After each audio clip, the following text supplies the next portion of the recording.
Welcome to this lucid dream session. A lucid dream is a dream in which you realize that you are dreaming while the dream is still happening. In this state, you can gently guide your dream, explore your imagination, and feel deeply free inside your own mind. Each story on this channel is designed to help you relax, fall asleep peacefully, and increase the chance of experiencing lucid dreams. If you'd like to learn more about lucid dreaming and the science behind it, please watch the video linked above. It explains everything in more detail before you start practicing. Now, take a slow, deep breath. Set your intention. When I dream, I will remember that I'm dreaming. As you listen, allow your mind to drift calmly with the story and the sounds. These stories are created with soft, imaginative, and fantasy-like elements to gently open your mind and make it more ready for lucid dreaming. According to sleep research, most people reach the REM stage, where vivid dreams occur, about 90 minutes after falling asleep. That's why, after about an hour and a half of listening, a very soft whisper may gently remind you, "You are dreaming." The sound is subtle, calm enough not to wake you, but clear enough for your subconscious mind to understand. Remember, lucid dreaming is generally safe, but if you ever feel anxious or uncomfortable, simply stop the practice and return to natural sleep. With each session, your mind becomes more familiar with the process, and your chances of experiencing lucid dreams increase. So if it doesn't happen the first or second time, don't be discouraged. Just relax and enjoy the journey. Now, let your body sink deeper into calmness and let the story carry you into your dreams. Let's begin. Story of the Valiant Little Tailor. One summer's morning, a little tailor was sitting on his table by the window.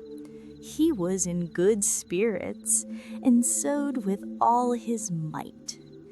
Then came a peasant woman down the street, crying, "Good jam's cheap, good jam's cheap." This rang pleasantly in the tailor's ears. He stretched his delicate head out of the window and called, "Come up here, dear woman. Here you will get rid of your goods." The woman came up the 3 steps to the tailor with her heavy basket, and he made her unpack all the pots for him. He inspected each one, lifted it up, put his nose to it, and at length said, "The jam seems to me to be good, so weigh me out 4 ounces, dear woman, and if it is 1/4 pound, that is of no consequence." The woman, who had hoped to find a good sale, gave him what he desired, but went away quite angry and grumbling. "Now, this jam shall be blessed by God," cried the little tailor, "and give me health and strength." So he brought the bread out of the cupboard, cut himself a piece right across the loaf, and spread the jam over it. "This won't taste bitter," said he, "but I will just finish the jacket before I take a bite." He laid the bread near him, sewed on, and in his joy made bigger and bigger stitches. In the meantime, the smell of the sweet jam rose to where the flies were sitting in great numbers, and they were attracted and descended on it in hosts. "Hi, who invited you?" said the little tailor, and drove the unbidden guests away. The flies, however, who understood no German, would not be turned away, but came back again in ever-increasing companies. The little tailor at last lost all patience and drew a piece of cloth from the hole under his work table and said, "Wait, and I will give it to you," struck it mercilessly on them.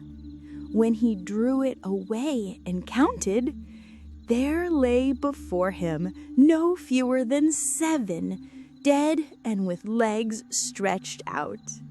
"Are you a fellow of that sort?" said he, and could not help admiring his own bravery. "The whole town shall know of this." And the little tailor hastened to cut himself a girdle, stitched it, and embroidered on it in large letters, 7 at one stroke. "What? The town," he continued, "the whole world shall hear of it." And his heart wagged with joy like a lamb's tail.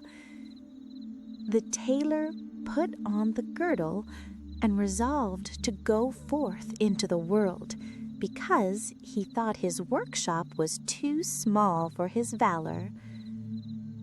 Before he went away, he sought about in the house to see if there was anything which he could take with him. However, he found nothing but an old cheese, and that he put in his pocket. In front of the door, he observed a bird which had caught itself in the thicket. It had to go into his pocket with the cheese. Now he took to the road boldly, and as he was light and nimble, he felt no fatigue. The road led him up a mountain, and when he had reached the highest point of it, there sat a powerful giant, looking peacefully about him. The little tailor went bravely up, spoke to him, and said, "Good day, comrade. So you are sitting there, overlooking the widespread world. I am just on my way thither, and want to try my luck. Have you any inclination to go with me?" The giant looked contemptuously at the tailor and said, "You ragamuffin, you miserable creature." "Oh, indeed," answered the little tailor, and unbuttoned his coat and showed the giant the girdle. "There may you read what kind of a man I am." The giant read 7 at one stroke, and thought that they had been men whom the tailor had killed, and began to feel a little respect for the tiny fellow. Nevertheless, he wished to try him first, and took a stone in his hand and squeezed it together so that water dropped out of it. "Do that likewise," said the giant, "if you have strength." "Is that all?" said the tailor.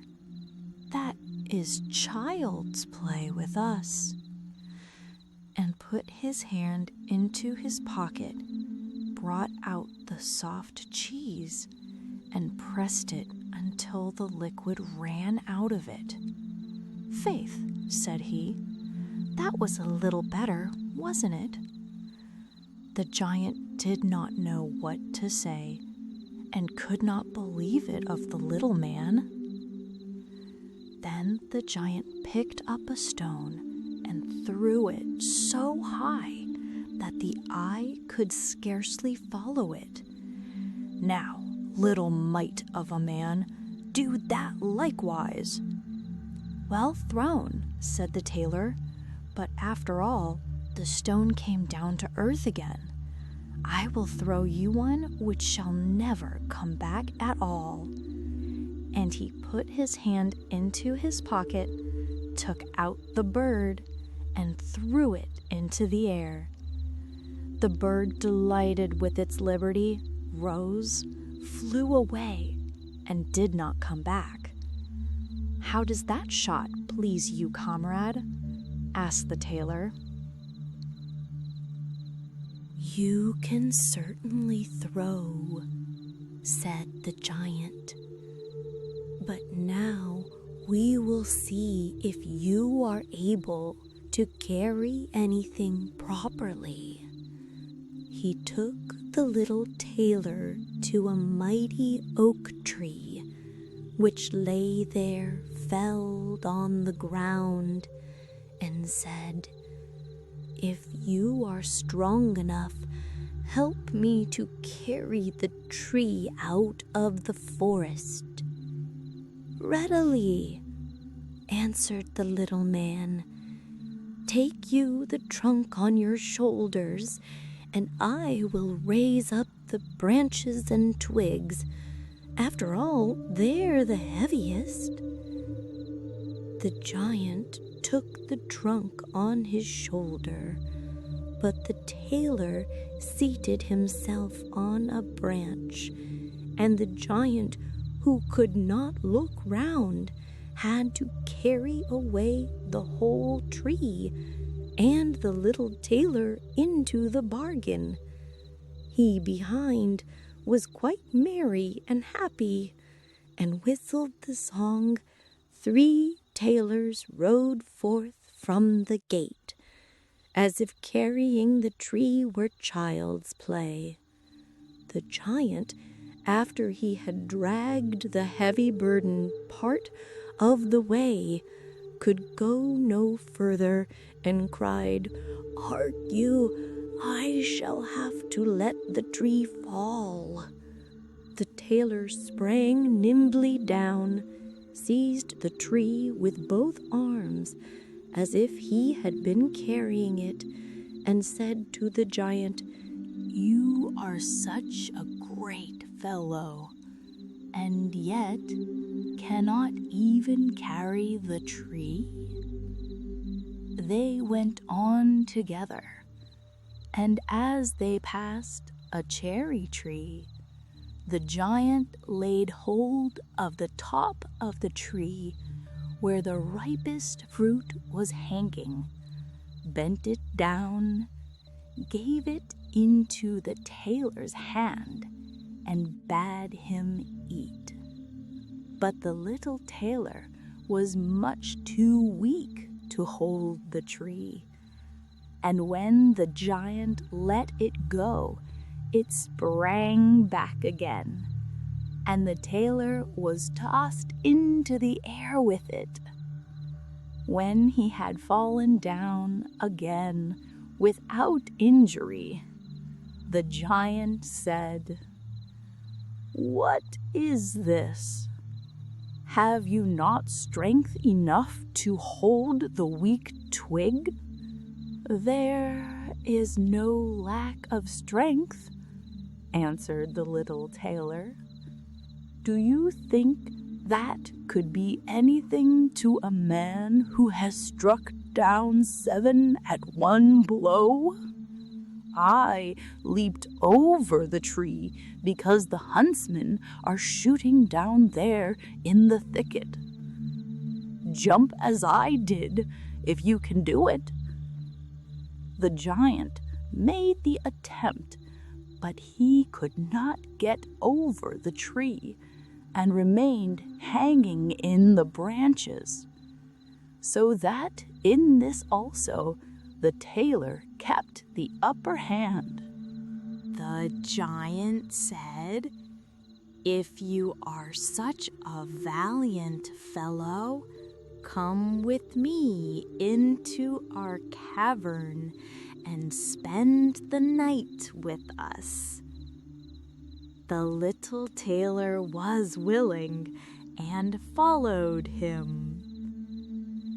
When they went into the cave, other giants were sitting there by the fire, and each of them had a roasted sheep in his hand and was eating it. The little tailor looked around and thought, "It is much more spacious here than in my workshop." The giant showed him a bed and said he was to lie down in it and sleep. The bed, however, was too big for the little tailor. He did not lie down in it, but crept into a corner. When it was midnight, and the giant thought that the little tailor was lying in a sound sleep, he got up, took a great iron bar, cut through the bed with one blow, and thought he had finished off the grasshopper for good.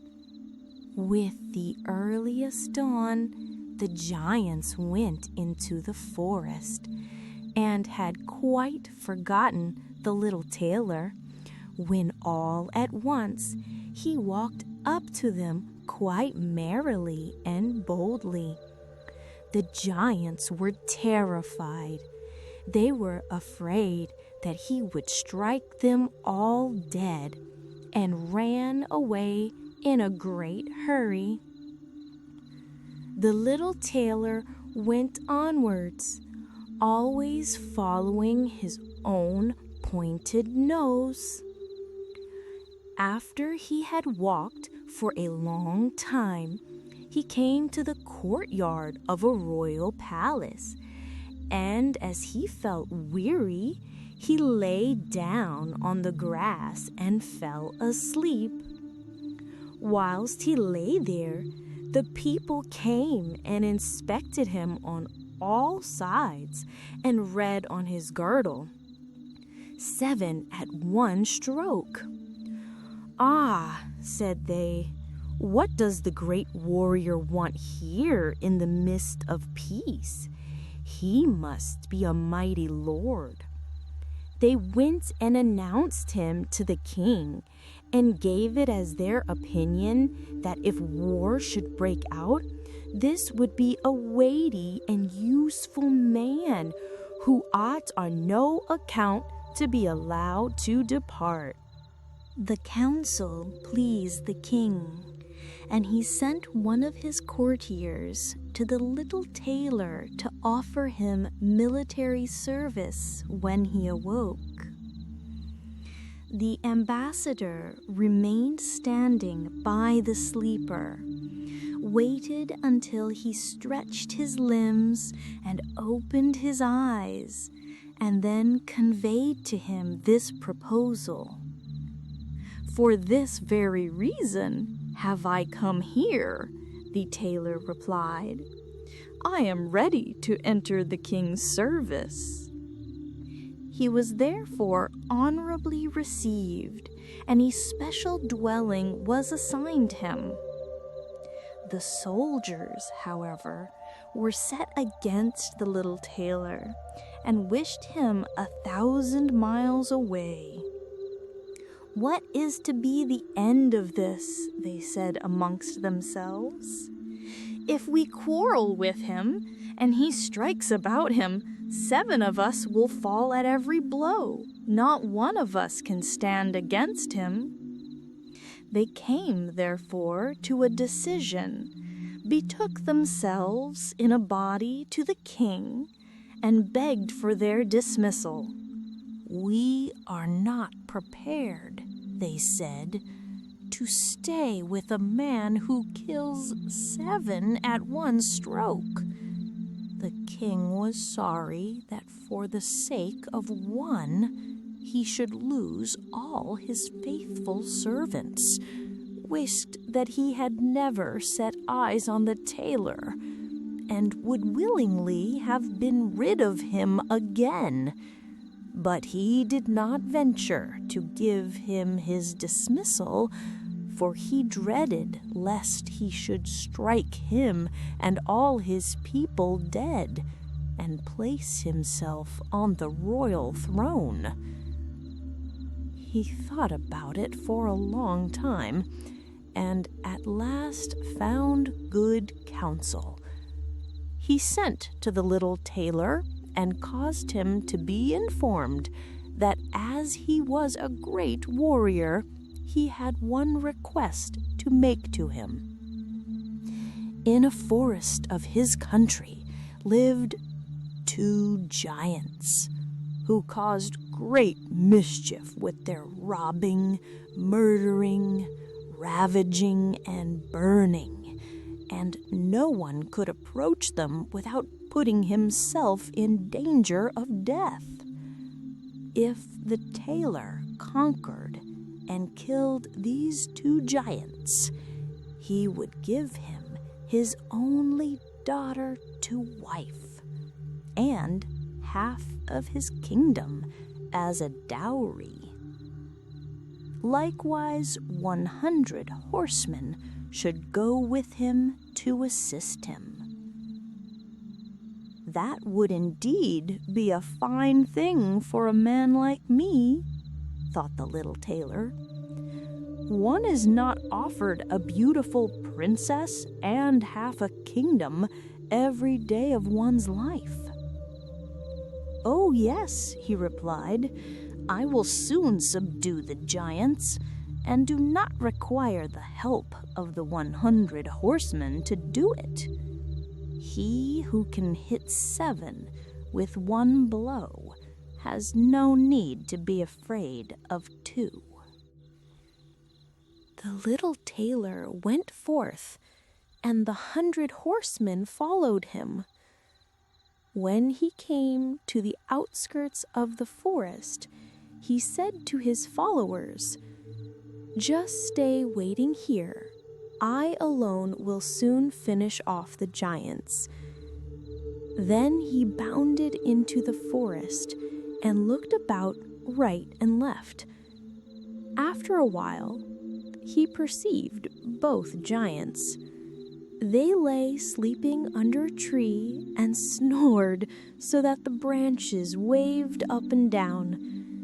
The little tailor, not idle, gathered 2 pockets full of stones, and with these climbed up the tree. When he was halfway up, he slipped down by a branch until he sat just above the sleepers, and then let one stone after another fall on the breast of one of the giants. For a long time the giant felt nothing, but at last he awoke, pushed his comrade, and said, "Why are you knocking me?" "You must be dreaming," said the other. "I am not knocking you." They laid themselves down to sleep again, and then the tailor threw a stone down on the second. "What is the meaning of this?" cried the other. "Why are you pelting me?" "I am not pelting you," answered the first, growling. they disputed about it for a time, but as they were weary, they let the matter rest, and their eyes closed once more. The little tailor began his game again, picked out the biggest stone, and threw it with all his might on the breast of the first giant. "That is too bad," cried he, and sprang up like a madman and pushed his companion against the tree until it shook. The other paid him back in the same coin, and they got into such a rage that they tore up trees and belabored each other so long that at last they both fell down dead on the ground at the same time. Then the little tailor leapt down. "It is a lucky thing," said he, "that they did not tear up the tree on which I was sitting, or I should have had to sprint on to another like a squirrel. But we tailors are nimble." He drew out his sword and gave each of them a couple of thrusts in the breast, and then went out to the horsemen and said, "The work is done. I have finished both of them off, but it was hard work. They tore up trees in their sore need and defended themselves with them, but all that is to no purpose when a man like myself comes who can kill 7 at one blow." "But are you not wounded?" asked the horseman. "You need not concern yourself about that," answered the tailor. "They have not bent one hair of mine." The horsemen would not believe him and rode into the forest. There they found the giants swimming in their blood, and all round about lay the torn-up trees. The little tailor demanded of the king the promised reward. He, however, repented of his promise, and again bethought himself how he could get rid of the hero. "Before you receive my daughter and the half of my kingdom," said he to him, "you must perform one more heroic deed. In the forest roams a unicorn which does great harm, and you must catch it first." "I fear one unicorn still less than 2 giants. 7 at one blow is my kind of affair." He took a rope and an axe with him, went forth into the forest, and again bade those who were sent with him to wait outside. He had not long to seek.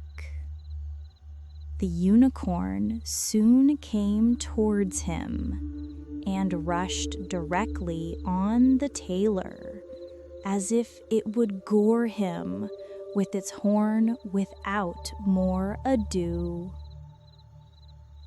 "Softly, softly, it can't be done as quickly as that," said he, and stood still and waited until the animal was quite close, and then sprang nimbly behind the tree.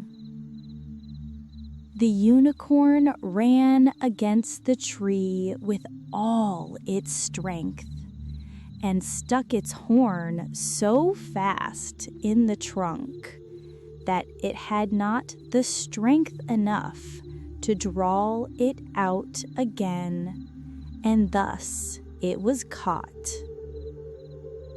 Now "I have got the bird," said the tailor, and came out from behind the tree and put the rope round its neck. And then, with his axe, he hewed the horn out of the tree. And when all was ready, he led the beast away and took it to the king. The king still would not give him the promised reward, and made a third demand. Before the wedding, the tailor was to catch him a wild boar that made great havoc in the forest, and the huntsmen should give him their help. "Willingly," said the tailor, "that is child's play." He did not take the huntsmen with him into the forest, and they were well pleased that he did not, for the wild boar had several times received them in such a manner that they had no inclination to lie in wait for him. When the boar perceived the tailor, it ran on him with foaming mouth and whetted tusks, and was about to throw him to the ground. But the hero fled and sprang into a chapel which was near, and up to the window at once, and in one bound out again. The boar ran after him, but the tailor ran round outside and shut the door behind it. And then the raging beast, which was much too heavy and awkward to leap out of the window, was caught. The little tailor called the huntsmen to the area so that they might see the prisoner with their own eyes. The hero, however, went to the king, who was now, whether he liked it or not, obliged to keep his promise, and gave his daughter and the half of his kingdom. Had he known that it was no warlike hero, but a little tailor who was standing before him, it would have gone to his heart still more than it did. The wedding was held with great magnificence and small joy, and out of a tailor a king was made. After some time, the young queen heard her husband say in his dreams at night, "Boy, make me the doublet and patch the pantaloons, or else I will wrap the yard measure over your ears." Then she discovered in what state of life the young lord had been born, and next morning complained of her wrongs to her father, and begged him to help her to get rid of her husband, who was nothing else but a tailor. The king comforted her and said, "Leave your bedroom door open this night, and my servants shall stand outside, and when he has fallen asleep, shall go in, bind him, and take him on board a ship which shall carry him into the wide world." The woman was satisfied with this, But the king's armor-bearer, who had heard all, was friendly with the young lord and informed him of the whole plot. "I'll put a screw into that business," said the little tailor. At night he went to bed with his wife at the usual time, and when she thought that he had fallen asleep, she got up, opened the door, and then lay down again. The little tailor, who was only pretending to be asleep, began to cry out in a clear voice, "Boy, make me the doublet and patch me the pantaloons, or I will wrap the yard measure over your ears." I smote 7 at one blow. I killed 2 giants. I brought away 1 unicorn and caught a wild boar. And am I to fear those who are standing outside the room? When these men heard the tailor speaking thus, they were overcome by a great dread, and ran as if the wild huntsmen were behind them. And none of them would venture anything further against him. So the little tailor was and remained a king to the end of his life.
Breathe deeply and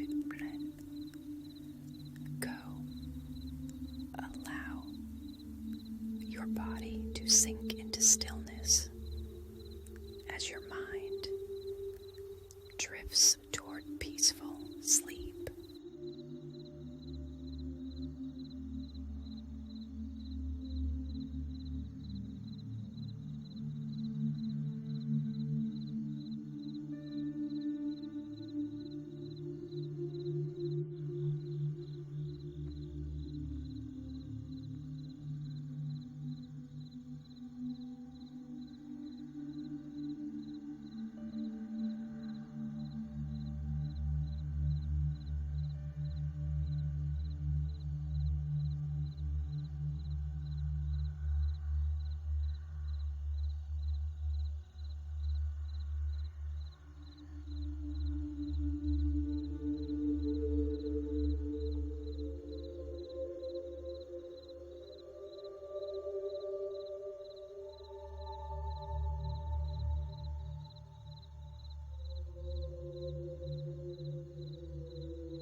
you are.